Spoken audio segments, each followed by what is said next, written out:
ফারুক আমাদের বন্ধু ছিল। আসলে ফারুকের মৃত্যুটা খুব সদ্য ঘটনা।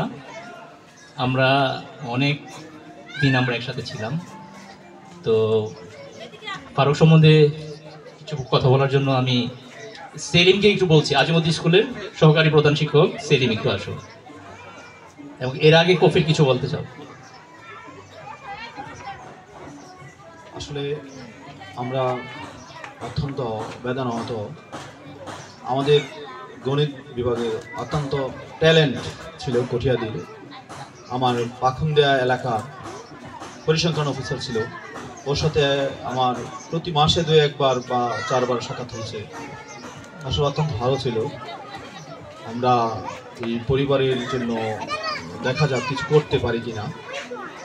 আর পরিবারের সদস্যদের জন্য আপনারা এখানে যারা উপস্থিত আছেন সকলেই দোয়া করবেন, আমরাও দোয়া করি যেন এই ফারুকের ভাগ্যে মহান আল্লাহ তাআলা জান্নাত নসিব করে এবং এই পরিবার যেন এই সুখ বয়ে এবং উন্নতি করে পৌঁছতে পারে, এই আশা প্রত্যাশা রেখে সকলকে ধন্যবাদ দিয়ে শেষ করছি।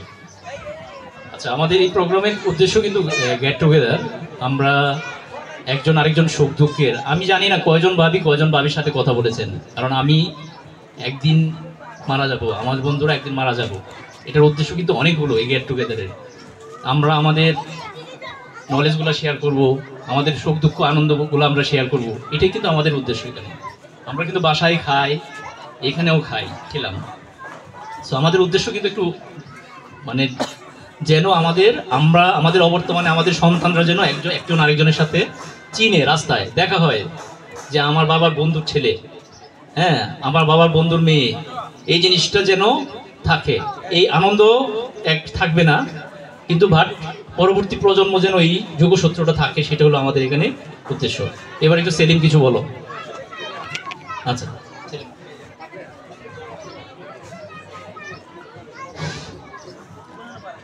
বিসমিল্লাহির রহমানির রহিম। বাঁধন এখন প্রাণে প্রাণে গেট টুগেদার অনুষ্ঠানে উপস্থিত সকল বন্ধু বান্ধব এবং পরিবারের সকলকে সালাম জানাচ্ছি, আসসালামু আলাইকুম। এই আনন্দের মাঝেও আমাদের একটা দুঃখের সংবাদ আমরা শুনতে পেয়েছি। আমরা বিগত অনুষ্ঠানে আনন্দ করেছি, আজকের অনুষ্ঠানে আরেকটা নতুন অভিজ্ঞতার সৃষ্টি হলো, হারানোর শুরু হয়ে গেছে। ইতিমধ্যে আমরা দুজনকে হারিয়ে ফেলেছি।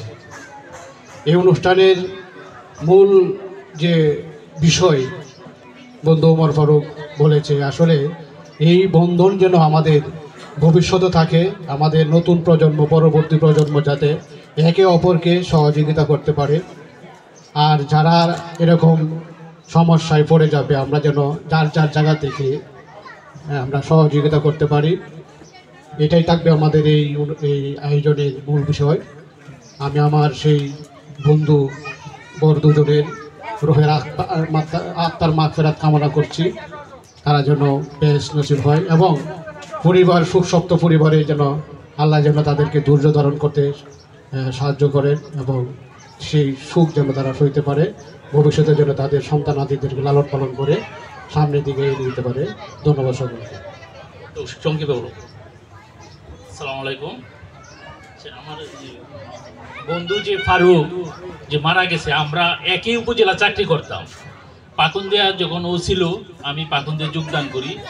প্রায় সময় ওর রুমে আমি যাইতাম এবং দুইজনে একসাথে বসে আলাপ করতাম। আসলে এরকম ছিল, এত নম্র, এত ভদ্র একটা ছেলে ছিল, মানে বলা বাহুল্য। আমি মানে এই অফিসারের মতন অন্যরকম অফিসাররা সাধারণত হয় না। সে কথাই বলতো আস্তে আস্তে, এবং আমি তার সাথে 5-7 বছর চাকরি করছি, আমি শুনি না যে সে কাউরে কখনো কষ্ট দিয়েছে। এরকম একজন বন্ধু হঠাৎ করিয়া তার চেহারা সবসময় ভাসে, সে একজন নম্র ভদ্র ছিল। আসলে কে কখন চলে যায় তাও তো বলা যায় না। তবে আমার জানার মতো 2 ছেলে, না 2টা ছেলে রেখে গেছে, তার ওয়াইফ শিক্ষিকা। তার জন্য সবাই দোয়া করি, সে যেন বেশ নসিব হয় এবং তার পরিবার যেন দুনিয়াতে ভালোভাবে থাকতে পারে, সেই কামনা করি। আসসালামু আলাইকুম। দীর্ঘদিনের ওর রুমমেট সোহেল শেষ, আমাদের একটু সংক্ষেপে যেমন বলা জানাবো। আসসালামু আলাইকুম।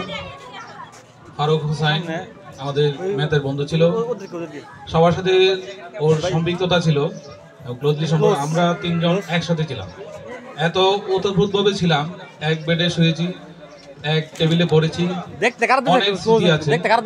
সুতরাং আকস্মিক মৃত্যুটা ছিল ওই মর্মাহত। লিভার সংক্রান্ত একটা জটিলতা ছিল, ক্রিটিক্যাল একটা অপারেশন হয়েছিল। রিকভারি হওয়ার আমাদের আশা ছিল, কিন্তু আসলে হয় নাই। ফারুক চলতে এবং অনেক চলতে ফিরতে বা যে কোনো ক্ষেত্রে যদি আপনাদের কোনো কষ্ট দিয়ে থাকে, আমি ফারুকের পক্ষ থেকে বিনীতভাবে অনুরোধ করছি আপনাদের ক্ষমা করে দেবেন। তার জন্য সবাই দোয়া করবেন যেন আল্লাহ তাআলা তাকে জান্নাতবাসী। আসসালামু আলাইকুম। আচ্ছা, এইবার ফারুক এবং মোহাম্মদ জসিমউদ্দিন ওনাদের জন্য ওদের রুহের মাগফিরাতের জন্য। আচ্ছা আচ্ছা, এই ফারুককে একটা ক্র্যাশ দিচ্ছি আমরা আমাদের বাদনের পক্ষ থেকে। শফিকুল ইসলাম শামীম এই ক্র্যাশটা দিচ্ছে, এটা গ্রহণ করছে তার পরিবারের পক্ষ থেকে খায়রুল ইসলাম সোহেল।